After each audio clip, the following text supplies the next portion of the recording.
yaa qulqulluu ilma waaqayyoo mootii dhugaa yaa sootii saagatee dhala kee darbatee nan ganne yaa qulqulluu ilma waaqayyoo mootii dhugaa iddoon dhaloota keellee dallaa horiitii kabajan arganne yaa qulqulluu ilma waaqayyoo mootii dhugaa utuma miidhamtuu warra si miidhanii baraara kadhattaa yaa qulqulluu ilma waaqayyoo mootii dhugaa homaan sodaatinii anaatu siif jira jabaadhu naan jetta yaa qulqulluu ilma waaqayyoo mootii dhugaa utuma miidhamtuu warra si miidhanii baraara kadhattaa yaa qulqulluu ilma waaqayyoo mootii dhugaa homaan sodaatinii anaatu siif jira jabaadhu naan jetta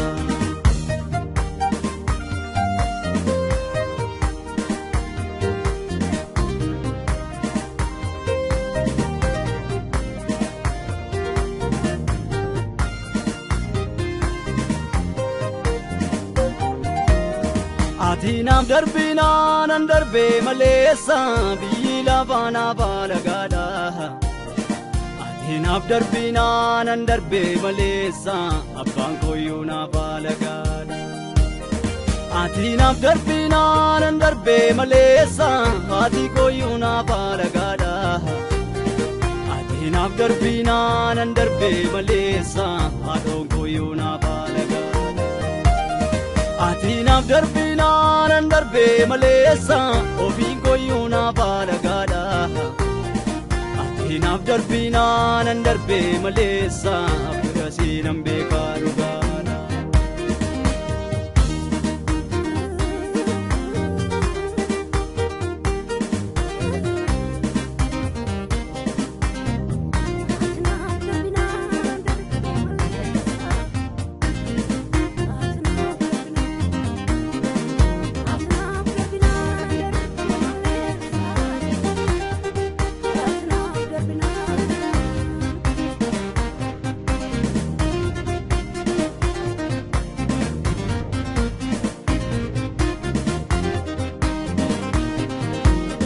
Yaa qulqulluu ilma waaqayyoo mootii dhugaa dhiigni kee utubaa gaaddisa amantoota yaa qulqulluu ilma waaqayyoo mootii dhugaa utuuti naannumne silaa badee nafa maaltu naa birmata yaa qulqulluu ilma waaqayyoo mootii dhugaa yaa shakaraan jirree karaa namaa baasu yaa qulqulluu ilma waaqayyoo mootii dhugaa michuu nama loonge warra qajeelota warra jalloota keessa duultinaa baasu yaa qulqulluu ilma waaqayyoo mootii dhugaa yaa shakaraan jirree karaa namaa baasu yaa qulqulluu ilma waaqayyoo mootii dhugaa michuu nama loonge warra qajeelota warra jalloota keessa duultinaa baasu.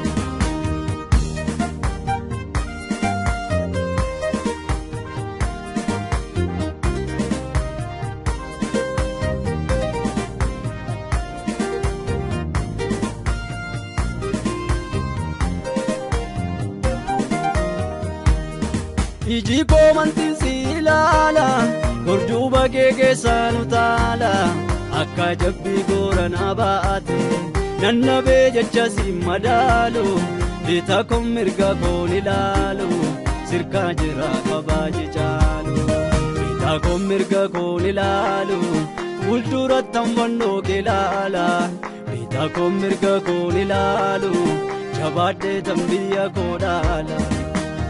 Afuura keetiin bara namaaf dabarsita afuura keetiin milkii namaaf tolchita afuura keetiin bara namaaf dabarsita afuura keetiin milkii namaaf tolchita.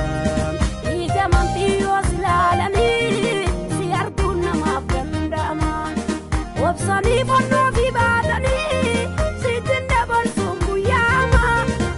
Ija amantii yoo ilaalanii si arguun namaaf danda'ama obsanii fannoo fi baatanii sitti dabarsuun guyyaama.